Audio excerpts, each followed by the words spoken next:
नमस्कार, स्वागत आप सभी का YouTube channel knowledge TV Haryana से। अभी अभी 15 बड़ी खबरें, घोषणा, आदेश, ऐलान, क्या है पूरी अपडेट, आइए देखते हैं।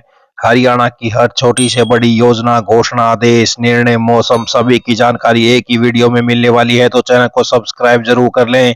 तो चलिए देखते हैं हरियाणा से अभी अभी 15 बड़ी खबरें, घोषणा, ऐलान। पहली बड़ी घोषणा, हरियाणा मंत्रिमंडल की बैठक में कई बड़े फैसले लिए गए हैं। बैठक में किफायती फ्लैट की आवंटन दरों में 10 से 12% तक करने की मंजूरी दी गई है। इससे किफायती फ्लैट अब महंगे हो जाएंगे। बैठक में फार्मेसी अधिकारियों की सेवा भर्ती के नियमों में ढील दे दी गई है। फार्मेसी अधिकारियों की अनिवार्य 6 महीने की ट्रेनिंग खत्म कर दी गई है। इसके अलावा कृषि जोन में अतिरिक्त ब्रह्म विकास यानी ईडीसी शुल्क को राहत दी गई है। इसके तहत कृषि जोन से 500 मीटर बाहर स्थापित इंडस्ट्री यदि भविष्य में शहरी क्षेत्र में आती है तो उसे ईडीसी नहीं देना होगा। अधूरे हिस्सों और नए इंफ्रास्ट्रक्चर के लिए केवल वास्तविक लागत लागू होगी। मंत्रिमंडल की बैठक के बाद सीएम नायब सैनी ने बताया, निर्माण सामग्री, जमीन और मजदूरी की लागत लगातार बढ़ने के कारण डेवलपर के लिए किफायती फ्लैट परियोजनाएं बनाना मुश्किल हो रहा था। उद्योग संगठनों की मांग पर सरकार ने आवंटन दरों में बढ़ोतरी का फैसला लिया है ताकि ऐसी परियोजनाओं को प्रोत्साहन मिल सके और निर्माण कार्य जारी रह सके। संशोधित दरों के अनुसार गुरुग्राम में अधिकतम आवंटन दर 5,575 रुपये प्रति वर्ग फीट तय की गई है। फरीदाबाद और सोना में यह दर 5,650 रुपये प्रति वर्ग फीट होगी। अन्य उच्च और मध्यम क्षमता वाले शहरों में 5,050 रुपये व कम क्षमता वाले शहरों में 4,250 रुपये प्रति वर्ग फीट की दर निर्धारित की गई है। नई दरें उन सभी परियोजनाओं पर लागू होंगी जिनमें अभी तक फ्लैटों का आवंटन नहीं हुआ है। जिन योजनाओं में आवेदन पहले ही मांगे जा चुके हैं वहां सफल आवेदकों से नई दरों के हिसाब से अतिरिक्त राशि ली जाएगी। हालांकि ड्रा पहले प्राप्त आवेदनों के आधार पर ही किया जाएगा। यदि कोई आवेदक बढ़ी हुई कीमतों पर ड्रा में शामिल नहीं होना चाहता तो उसके आवेदन के साथ जमा कराई गई राशि बिना किसी कटौती के वापस कर दी जाएगी। हरियाणा सरकार ने फार्मेसी अधिकारियों की भर्ती प्रक्रिया को आसान बनाते हुए अनिवार्य 6 महीने के प्रशिक्षण की शर्त को खत्म कर दिया है। सरकार का मानना है कि इस शर्त के कारण योग्य उम्मीदवारों की संख्या कम हो रही थी, जिससे सरकारी अस्पतालों और औषधालयों में कई पद खाली रह जाते थे।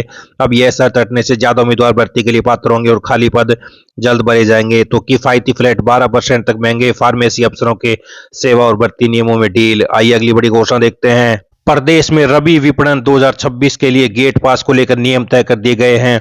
राज्य कृषि विपणन बोर्ड ने स्पष्ट कर दिया है कि गेट पास सुबह 6 बजे से रात 8 बजे तक यानी 14 घंटे मंडी के मुख्य गेट पर बनेंगे। मेरी फसल मेरा ब्यौरा पोर्टल पर पंजीकरण अनिवार्य रहेगा।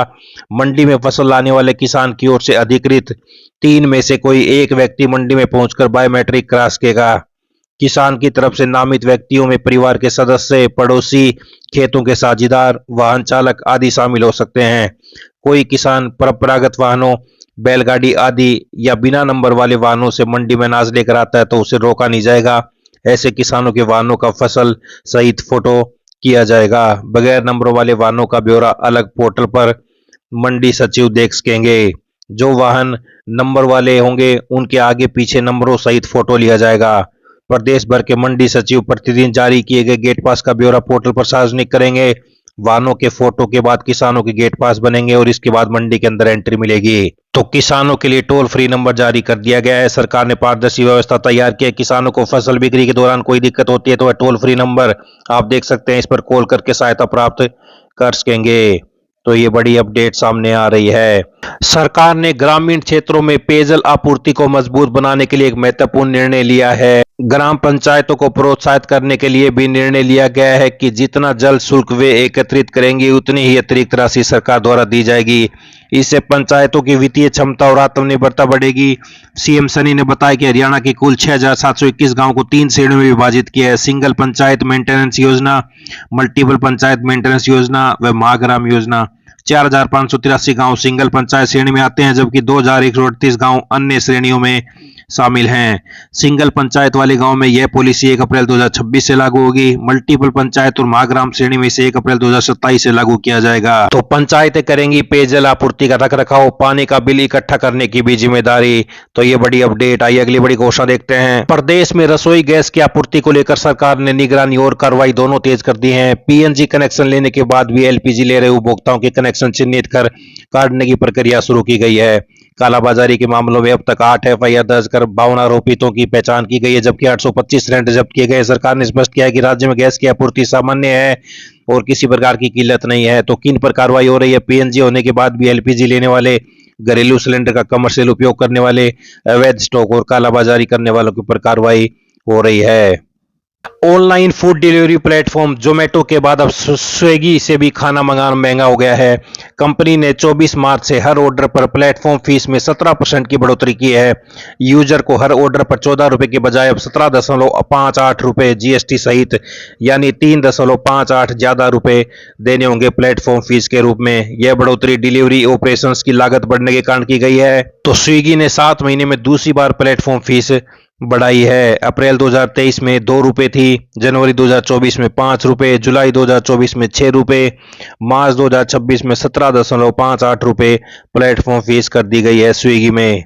10 ग्राम 24 कैरेट सोना 851 रुपए बढ़कर 1,40,000 पर पहुंच गया है। वहीं चांदी में 5,285 रुपए की तेजी रही और 2,25,000 रुपए प्रति किलो पर पहुंच गई।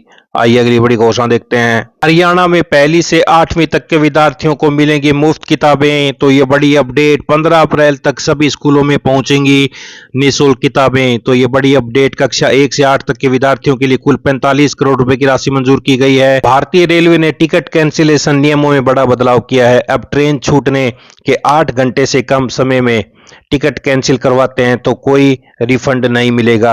रेल मंत्री ने बताया कि नए नियम 1 से 15 अप्रैल के बीच लागू होंगे। तो 2 नहीं 3 दिन पहले कैंसिल पर पूरे पैसे मिलेंगे। तो 8 घंटे पहले कैंसिल पर 0% रिफंड मिलेगा। अभी यह 4 घंटे है। 8 से 24 घंटे पहले करने पर 50% रिफंड मिलेगा। अभी यह सीमा 4 से 12 घंटे के बीच है। अब 24 से 72 घंटे पहले कैंसिल करने पर 75% रिफंड मिलेगा। अभी यह समय 12 से 48 घंटे है। 72 घंटे पहले टिकट कैंसिल करने पर ही 100% रिफंड मिलेगा, सिर्फ कैंसिलेशन चार्ज कटेगा। अभी 48 घंटे से पहले कैंसिल करने पर मिलता है। काउंटर से टिकट लेने पर ट्रेन छूटने से 30 मिनट पहले तक श्रेणी अपग्रेड करा सकेंगे। अभी पहला चार्ट बनने से पहले ही अपग्रेड कर सकते थे। तो बोर्डिंग पॉइंट, ट्रेन रवाना होने से 30 मिनट पहले बोर्डिंग पॉइंट बदल सकेंगे, कोई अतिरिक्त शुल्क नहीं। अभी पहला चार्ट तैयार होने से पहले ही ऐसा कर सकते हैं। तो अब ट्रेन छूटने से 8 घंटे पहले टिकट कैंसिल तो रिफंड नहीं। तो ये बड़े बदलाव आई। अगली बड़ी घोषणा देखते हैं। खेती और किसानों को अवैध व जानलेवा रसायनों से सुरक्षित रखने के लिए केंद्र सरकार 57 साल पुराना कानून बदलने जा रही है। इसके लिए सरकार कीटनाशक प्रबंधन विधेयक ला रही है जो 1968 के कीट कानून की जगह लेगा। कैबिनेट की मंजूरी के बाद बिल संसद में लाया जाएगा। तो नया बिल आने से पेस्टिसाइड की नेशनल रजिस्ट्री तैयार होगी, दिशा निर्देशों के लिए बोर्ड बनेगा। केंद्रीय स्तर पर यह डाटा होगा कि कितना कीटनाशक किस राज्य को सप्लाई हुआ है, कहां कहां इसकी बिक्री हुई। कीटनाशकों की लेबलिंग, पैकेजिंग और परिवहन पर 24 घंटे निगरानी की जाएगी। यदि कोई कीटनाशक स्वास्थ्य और सुरक्षा मानकों पर खरा नहीं उतरता तो उसके उपयोग से किसी की मौत होती है तो सजा और जुर्माना लगेगा। दोबारा यही अपराध करने पर 2 गुना जुर्माना, तीसरी बार में कंपनी का लाइसेंस रद्द होगा, उसके डायरेक्टर या जिम्मेदार अधिकारी दोषी माने जाएंगे। कीटनाशकों का निर्माण, आयात, वितरण, बिक्री, स्टॉक आदि नियमों के खिलाफ होने पर इसके बनाने वाले पर 2 लाख रुपए तक जुर्माना लगेगा। गैर रजिस्टर्ड, प्रतिबंधित, एक्सपायर या लाइसेंस रद्द वाला कीटनाशक बेचने पर भी 50,000 से 2 लाख रुपए तक जुर्माना लगेगा।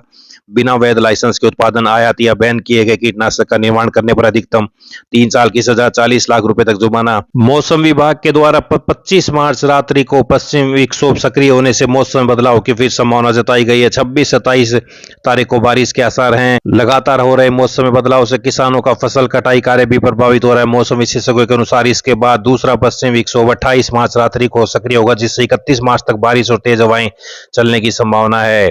आइए अगली बड़ी घोषणा देखते हैं। नए शैक्षणिक सत्र में सरकारी स्कूल में पढ़ने वाले खिलाड़ियों के लिए अच्छी खबर है। मुख्यालय की ओर से खंड, जिला व राज्य स्तर पर होने वाली स्कूली खेल प्रतियोगिताओं में खिलाड़ियों को डाइट व किराया भत्ता राशि ऑनलाइन माध्यम से मिलेंगी, अर्थात खिलाड़ियों के सीधे खाते में राशि आएगी। फायदा यह होगा कि किराया व डाइट राशि का रिकॉर्ड ऑनलाइन होगा, जिससे पारदर्शिता भी बनी रहेगी। तो स्कूली खिलाड़ियों को डाइट और किराया राशि अब ऑनलाइन मिलेगी।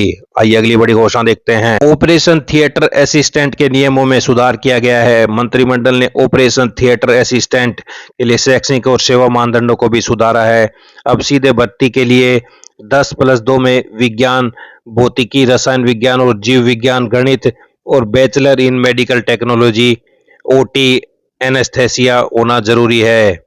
पदोन्नति के लिए उम्मीदवार के पास कम से कम 5 साल का अनुभव किसी सरकारी अस्पताल के ऑपरेशन थिएटर में होना चाहिए। प्रतिनियुक्ति के लिए भी संबंधित अनुभव और योग्यता अनिवार्य है। तो ये बड़ी अपडेट, ये सभी हरियाणा वासियों के लिए आज बड़ी खबरें, घोषणा, आदेश, ऐलान, पल पल की अपडेट आप सभी को मिलती रहेगी। चैनल को सब्सक्राइब जरूर कर लें। मिलते हैं अगली बड़ी घोषणाओं के साथ, तब तक के लिए बहुत बहुत धन्यवाद।